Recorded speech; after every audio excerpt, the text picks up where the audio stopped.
আমার কাছে এই জায়গাটা স্বপ্নের থেকে কিছু কম নয়। অনেক দিন আগে এই জায়গাটাতে এসেছিলাম, তারপরে রাস্তাটা ভুলে গেছিলাম, কিছুতেই আসতে পারছিলাম না। আমি আপনাদেরকে এই জায়গাটার ভিডিও দেখাবো অনেক দিন ধরে ভাবছি, কিন্তু খুঁজে খুঁজে অবশেষে আমি চলে এলাম বাবাধাম। জায়গাটা এখন বাবাধাম নামে প্রচলিত, আগে এটি ছিল শিব পঞ্চনন্দ দেবাশ্রম নামে। গুগলে এই নামে সার্চ করলেই পাওয়া যেত, কিন্তু এখন গুগল থেকে নামটা চেঞ্জ করে এখন বাবাধাম নাম হয়ে গেছে জায়গাটার। তো সেই জন্য আমি খুঁজে পাচ্ছিলাম না বহুদিন ধরে। অবশেষে অপেক্ষার অবসান ঘটলো, আমি চলে এসেছি সেই বাবাধামে।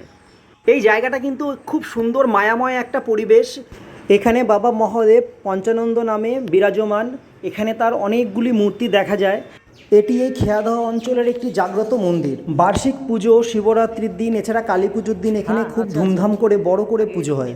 জায়গাটা আপনার কেমন লাগছে অবশ্যই কিন্তু জানাতে ভুলবেন না। ওই একটা সিরিয়াল ছিল, বাহামণি ছিল ক্যারেক্টার একটা, খুব ফেমাস। তো বাহ, দারুণ জায়গাটা নেই। তো সেই সিনেমার শুটিং একটু ভুল বলে ফেললাম, ওটা সিনেমা নয়, এটা সিরিয়ালের শুটিং হতো। খুব সুন্দর জায়গা। এই গড়িয়া থেকে কতক্ষণে লাগলো আমাদের? 10-15 মিনিট। ও, আধা ঘন্টা মতো। যাই হোক, আধা ঘন্টা মতো। এখানে মা কালী মন্দির। বাবা, বাগানে জায়গাটা নিয়ে তো খুব সুন্দর।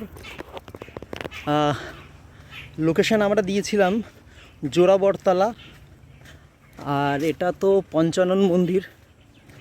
আমি ঠিকঠাক করে লিখে দেবো ডিসক্রিপশানে কীভাবে এখানে আসতে হবে। আমার সঙ্গে আছে প্রীতম আছে। প্রীতম, একটু বল কেমন লাগলো প্রীতমের? হেবি সুন্দর জায়গা, আপনারা সবাই কিন্তু আসুন এখানটায়। জায়গাটা সুন্দর, হ্যাঁ একদম।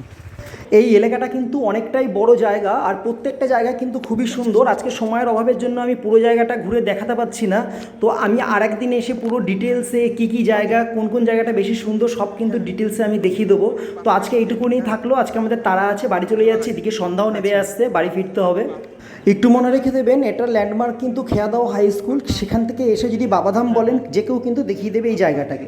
জায়গাটা কেমন লাগলো কমেন্ট করে যেতে ভুলবেন না প্লিজ।